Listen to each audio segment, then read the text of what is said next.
பயன்கள் பார்க்க போகிறதா சொன்னோம் இல்லைங்களா போன பகுதியில். இப்போ இந்த கோல்ராஷ் விதியினுடைய மிக முக்கியமான பயன் என்னன்னு கேட்டோம்னா வரம்பு நிலை மோலார் கடத்து திறன் கண்டுபிடிக்கிறது.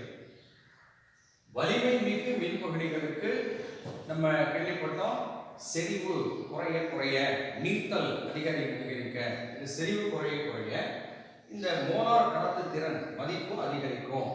ஒரு குறிப்பிட்ட முறை நீரை ஊற்றி நீர்த்தல் செஞ்சு அதை ஒரு கிராஃப் போட்டோம். வரம்பு நிலைனா அதிகபட்சம் அதுக்கு மேலே அது அதிகரிக்கும். எவ்வளோ மேக்ஸிமம் இருக்கணும் போது நாமளே இந்த கிராஃபை கற்பனையை இங்கே எக்ஸ்டெண்ட் பண்ணி குறுக்கு வெட்டு பார்த்து கண்டுபிடிக்கிறோம். வலிமை குறைந்ததுக்கு இந்த கிராஃப் போடும்போது இது இந்த மாதிரி இருக்கிறதுனால இது குறுக்கு வெட்டு வராது, லேம்டா M0 இதில் கண்டுபிடிக்க முடியாது. அதுக்கு நமக்கு இந்த விதி பயன்படும். உதாரணத்துக்கு அசிட்டிக் அமிலம் ஒரு வலிமை குறைந்த அமிலம், இது இந்த மாதிரி கிராஃப் தான் உண்டாகும். இப்போ நம்ம சொல்ற அசிட்டிக் அமிலம் ஒரு வலிமை குறைந்ததுக்கு போது ஒரு குறையளவு ஒரு மின்பகுதி இது பிரிகை அடைந்து இதை கொடுக்கும். அளவிலா நீர்த்தல் அப்படிங்கும் போது என்ன சொல்றோம், மேக்சிமம் எல்லாம் இருக்கும். இதுவும் மின் கடத்தல் ஈடுபடும், இதுவும் மின் கடத்தல் ஈடுபடும். தனித்தனியா எல்லாமே மின் கடத்தல் ஈடுபடுறதுனால இதனுடைய மோலார் கடத்துத்திறன் வரம்பு நிலை மோலார் கடத்துத்திறன் என்னன்னு சொன்னா இதனுடைய வரம்பு நிலை மோலார் கடத்துத்திறன் பிளஸ் இதனுடைய வரம்பு நிலை மோலார் கடத்துத்திறன் அளவிலா நீர்த்தல்ல. இது கோல்ராஷ் விதிப்படி. ஆனா இந்த கிராஃப்ல இது பார்க்க முடியலையே சார் அப்படின் போது கோல்ராஷ் இதுக்கு ஒரு வழி சொல்றோம். என்ன அப்படின்னு கேட்டோம்னா இந்த அசிட்டிக் அமிலத்தோட சம்பந்தப்பட்ட நமக்கு இதனுடைய வரம்பு நிலை மோலார் கடத்துத்திறன் தெரியவில்லை. ஆனா இது எப்படி இருக்கும்னா இது ரெண்டுடைய கூடுதல் அப்படின்னு சொல்றோம். பட் இது ரெண்டும் தெரியாது. இப்போ இது எப்படி சார் கண்டுபிடிக்கிறது? இதோட சம்பந்தப்பட்ட வேறு ஏதாவது 3 மின்பகுதிகள், ஆனா அது வந்து வலிமை மிகு மின்பகுதியா இருக்கும். உதாரணத்துக்கு HCl வலிமை மிகு அமிலம், அதனுடைய வரம்பு நிலை மோலார் கடத்துத்திறன் தெரியுது. அதே மாதிரி சோடியம் அசிட்டேட் இதனுடைய இதுவும் மிக அளவு மின்பகுதி, ஏன்னா இது வந்து உப்பு வைக்கும் முற்றிலும் பிரிகை அடையும். அதனுடைய வரம்பு நிலை மோலார் கடத்துத்திறன் சோதனை மூலம் கண்டுபிடிச்சிடலாம். இப்போ HCl சோடியம் அசிட்டேட் NaCl மூணுமே இந்த பிஹேவியர் தான், ஏன்னா வலிமை மிக அளவு மின்பகுதி எல்லாமே. ஸோ இந்த மூணும் சோதனை மூலம் இந்த மாதிரி கண்டுபிடிச்சாச்சு. இப்போ எனக்கு இதுக்கு வேணும் என்ன பண்ணலாம் அப்படின் போது இந்த 3 மதிப்புகள் நம்ம இதை கண்டுபிடிக்கலாம். எப்படி நம்ம என்ன செய்யலாம், இந்த HCl உடைய lambda M0 sodium அசிட்டேட்டுடைய lambda M0 இது ரெண்டையும் கூட்டுறது, NaCl உடைய லேம்டா M0 கழிக்கிறதா வச்சுக்கலாம். நம்ம இப்போ கோல்ராஷ் விதிப்படி என்ன, இது எதை குறிக்கும் H plus plus Cl minus, இது எதை குறிக்குது CS3CO minus Na plus, இது எதை குறிக்குது Na plus Cl minus. So இது ரெண்டையும் கூட்டுறேன், இதை கழிக்கிறேன். அப்போ இந்த ஃபார்ம்ல நம்ம போடும்போது பாருங்க இதில் எதை கேன்சல் பண்ணலாம் அப்படின்னு கேட்டோம்னா இங்க Cl மைனஸ் இங்க பிளஸ் Cl மைனஸ் இருக்கு. அதே மாதிரி இங்க பிளஸ் Na பிளஸ் இருக்குது, இங்க மைனஸ் Na பிளஸ் இருக்கு.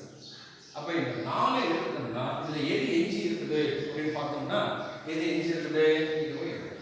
ஸோ நான் கொஞ்சம் முன்ன பின்ன மாற்றி இருக்குங்களா, lambda M0 acetate ione plus lambda M0 into H plus ione.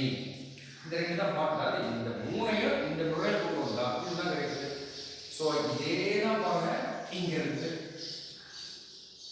அப்போ இந்த ரெண்டு மதிப்பையும் கூட்டி இதை கழிச்சோம்னா நமக்கு எது கிடைக்குது, இது கிடைக்குது. இது எதுக்கு சமம், அசிட்டிக் அமிலத்துடைய வரம்பு நிலை மோலார் கடத்துத்திறன். ஸோ இதுல போட்டோம்னா இவை கண்டுபிடிக்க முடியல. ஆனா இந்த 3 வலிமை மிகு மின்பகுதிகளுடைய அளவிலா நீர்த்தலில் வரம்பு நிலை மோலார் கடத்துத்திறன் மதிப்பிலிருந்து இந்த மாதிரி நம்ம ஒரு சின்ன எளிய கணக்கீடு போட்டோம்னா வலிமை குறைந்த மின்பகுதிகளுக்கு கூட கண்டுபிடிக்கலாம் அப்படிங்கிறது தான் கோல்ராஷ் விதியினுடைய மிக மிக முக்கியமான பயன். இதை ஒரு கணக்கு மாதிரி கேட்போம். ஸோ முதல் பயன் என்ன பார்த்தோம்னா வலிமை குறைந்த மின்பகுதிகளினுடைய அளவிலா நீர்த்தல்ல வரம்பு நிலை மோலார் கடத்துத்திறனை நம்ம கிராஃப் மூலம் கண்டுபிடிக்க முடியாது. ஆனால் கோல்ராஷ் விதியின் அடிப்படையில் மிகவும் மின்பகுதிகளுடைய மதிப்புகளிலிருந்து குறைகளவுக்கு கண்டுபிடிக்கலாம் அப்படிங்கிறது ஒன்று. இதுதான் முக்கியமான ஒரு பயன். ரெண்டாவதா என்ன பயன் சொல்றாங்க அப்படின்னு கேட்டோம்னா நம்ம அடிக்கடி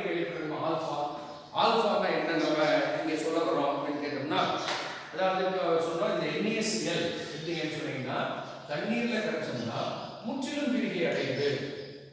100 எடுத்தா 100, 200 எடுத்தா 200, 1000 எடுத்தா 1000.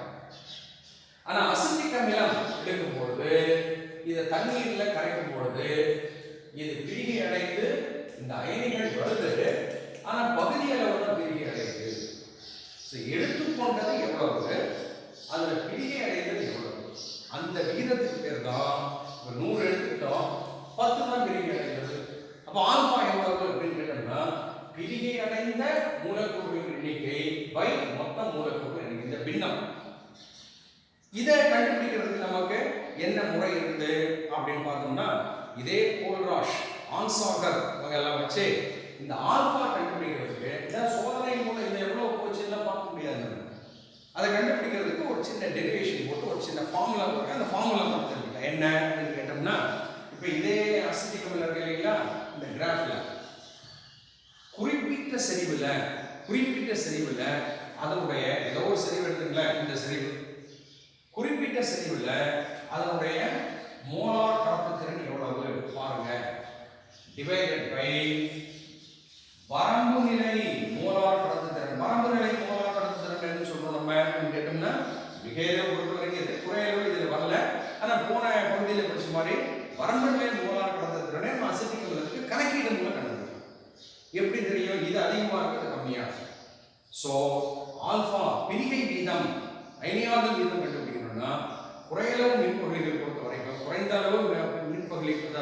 அளவு அயனியாகக்கூடியது பார்த்தோம்னா குறிப்பிட்ட செறிவில் மோலார் கடத்துத்திறன் டிவைடட் பை வரம்பு நிலை மோலார் கடத்துத்திறனாக டிவைட் பண்ணா இது கிடைக்குதுன்னு சொல்லுவோம். ஸோ இது அதிகமாக இருக்குது கம்மியாக இருக்குது. உதாரணத்துக்காக இது 10/100, அது மாதிரி இது கம்மி இது ஜாஸ்தியாக.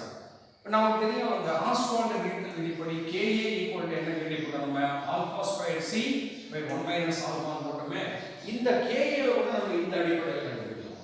எப்படி இதை கொண்டு வாங்க, எப்படி சொல்ல பாருங்க. KA ஈக்குவல் டு நான் இதிலே போடுறேன், KA ஈக்குவல் டு ஆல்பாக்கு பதில் எது போட்டோம்னா lambda m by lambda m0 square into C divided by 1 minus ஆல்பாக்கு பதில் என்ன போடலாம், lambda m by lambda m0 போடலாம்.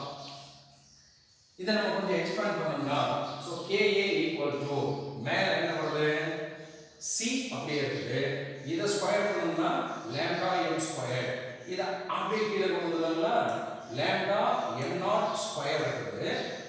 இது நம்ம காமன் ஃபேக்டர் எடுத்தோம்னா என்ன வந்து நமக்கு lambda m0 minus lambda m by lambda m0 வருது. அப்ப இதை ஒன்று கேன்சல் பண்ணிட்டோம்னா அப்போ KA என்ன ஃபார்முலா வருது, KA equal to lambda m square குறிப்பிட்ட செறிவுல மோலார் கடத்துத்திறனுடைய square divide into C divided by என்ன போடலாம் நம்ம, வரம்பு நிலை மோலார் கடத்துத்திறன் பெருக்கல் வரம்பு நிலை மோலார் கடத்துத்திறன் மைனஸ் குறிப்பிட்ட செறிவுல மோலார் கடத்துத்திறன். ஸோ KA இப்படி கண்டுபிடிக்கலாம். அப்ப நம்ம இந்த ரெண்டு மோலார் கடத்துத்திறன்ல இருந்து இந்த ரெண்டு, இந்த குறிப்பிட்ட செறிவுல மோலார் கடத்துத்திறன் வரம்பு நிலை மோலார் கடத்துத்திறன் மதிப்புகள் தெரிஞ்சதுன்னு சொன்னா பிரிகை வீதமும் கண்டுபிடிக்கலாம், பிரிகை மாறிலியும் கண்டுபிடிக்கலாம் அப்படின்னு கோல்ராஷ் சொல்றாங்க. அப்புறம் நம்ம இன்னொன்று கேள்விப்பட்டோம் என்னன்னு சொன்னா இந்த குறைந்த அளவு கரையக்கூடிய உப்புகளின் கரைதிறன் பெருக்கம் அப்படின்னு ஒன்று படிச்சோமே. கரைதிறன் பெருக்கம் ஞாபகம் இருக்கும்.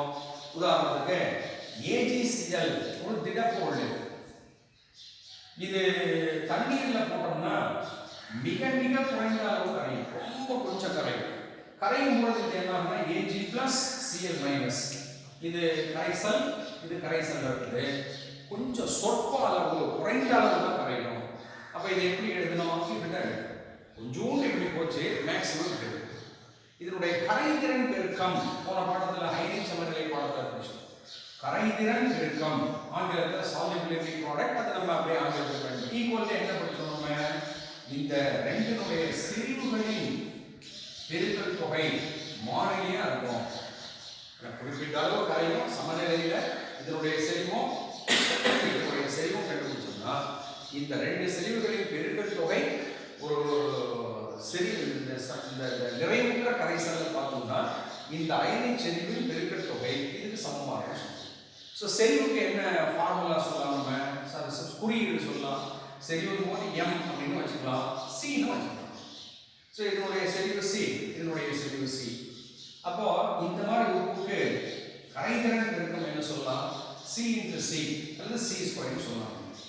இப்போ நம்ம இப்போதான் கேள்விப்பட்டோம் என்னன்னு சொல்லி, ஒரு கரைசலுடைய அளவிலா நீர்த்தல்ல அல்லது சாதாரணமாக வச்சுக்கோங்க லேம்டா m அப்படின்னா என்ன சொல்றோம், நம்ம லேம்டா m கண்டுபிடிக்கிறதுக்கு என்ன ஃபார்முலா கேள்விப்பட்டோம், நம்ம காப்பா into 10⁻³ by molarity. மோலாரிட்டிங்கிறது செறிவு. நான் m னு போடலாம், c னு போடலாம், என்ன ஒண்ணு. அப்ப இத மாத்தணும்னா c ஈக்குவல் என்ன வந்தது, காப்பா நியமக்கடத்து திறன் into 10⁻³ by லாம்டா. அப்ப நம்ம என்ன பண்ணலாம்னா இந்த கரைதிறன் பெருக்கம்னு சொல்லும்போது இந்த c இது, இந்த c-யும் இதுதான் போது நான் என்ன பண்ணலாம்னா காப்பா into 10⁻³ by இங்க என்ன பண்றோம், நம்ம லாம்டா m அப்படின்னு போட்டு இது ஸ்கொயர் போட்டா விஷயம் தான், வேற ஒண்ணும் இல்லை. நீங்க செறிவுக்கு கண்டுபிடிக்கிறது கஷ்டம், பட் காப்பா தெரியும், ஏன்னா இது சோதனை மூலம் கண்டுபிடிக்கிறோம், இதுல இருந்து இதை கண்டுபிடிக்கிறோம். அப்ப இந்த மோலார் கடத்துத்திறன் மதிப்பு இருக்கு இல்லைங்களா, அந்த மோலார் கடத்துத்திறன் மதிப்புல இருந்து நம்ம எதையும் கண்டுபிடிக்கலாமா, கரைதிறன் பெருக்கமும் கண்டுபிடிக்கலாம். ஸோ மீண்டும் சொல்றேன், மோலார் கடத்துத்திறன் மதிப்பிலிருந்து கரைதிறன் பெருக்க மதிப்பை கண்டுபிடிக்கலாம். அப்போ 3 வித பயன் கொடுத்துருக்கோம். என்னென்ன, ஒன்று பார்த்தோம்னா குறையளவு மின்பகுளிகளுக்கு வலிமை குறைந்த மின்பகுளிகளினுடைய லாம்டா m0 வரம்பு நிலை மோலார் கடத்துத்திறன் சாதாரணமாக கிராஃப்ல கண்டுபிடிக்க முடியாத, ஆனால் இந்த கோல்ராஷ் விதியை பயன்படுத்தி கண்டுபிடிக்கலாம். இதுதான் மிக முக்கியமான பயன். ரெண்டாவது என்ன சொல்லணும் நம்ம அப்படின்னு கேட்டோம்னா, இந்த மாதிரி குறையளவு மின்பகுளிகள் அல்லது வலிமை குறைந்த மின்பகுளிகளுக்கு பகுதி அளவு தான் பிரிகை அடையும். எவ்வளவு பிரிகை அடைந்தது அதுக்கு பேர் தான் ஆல்பா, பிரிகை வீதம். இதை கண்டுபிடிக்கிறதுக்கும் கோல்ராஷ் விதியில lambda m by lambda m0 போட்டோம்னா அப்புறம் km கண்டுபிடிக்கலாம். சொல்லுவாங்க பிரிகை வீதமும் கண்டுபிடிக்கலாம், பிரிகை மாறிலியும் கண்டுபிடிக்கலாம். எதன் அடிப்படையில், லாம்டா m அடிப்படையில்.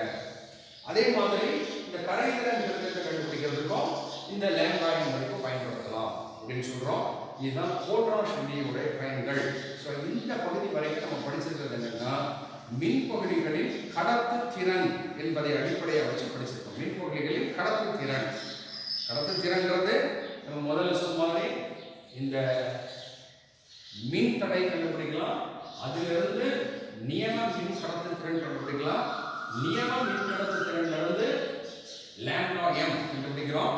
இது செறிவை பொறுத்து மாறுது, செறிவு குறையும் பொழுது இது அதிகரிக்குது, அதான் நீர்த்தல் அதிகரிக்குது, அது அதிகரிக்குது. மேக்சிமம் நம்ம எவ்வளவு வரும் அதிகரிச்சுட்டே போனாலும், எவ்வளவு தண்ணி ஊற்றிட்டு போனாலும் குறிப்பிட்ட அளவு செறிவை நம்ம குறைச்சிட்டோம், மேக்சிமம் நீர்த்தல் பண்ணிட்டோம். ஒரு குறிப்பிட்ட மதிப்பு வந்துச்சுன்னா இதுக்கப்புறம் நீங்க எவ்வளவு தண்ணி ஊற்றினாலும் சரி, என்ன பண்ணாலும் சரி, இந்த மதிப்பு அதிகரிக்கும். அதான் வரம்பு நிலை. அந்த வரம்பு நிலை மோலார் கடத்து திறனை பற்றி விளக்கமா சொல்றதுதான் கோல்ராஷ் விதி. ஸோ இந்த பகுதி வரைக்கும் நம்ம இந்த மின் வேதியியல்ல ஒரு பகுதி, அதாவது என்ன சொல்றோம்னா மின் பகுதிகளின் கடத்து திறன் என்ற பகுதி இதோட நம்ம ஸ்டாப் பண்றோம்.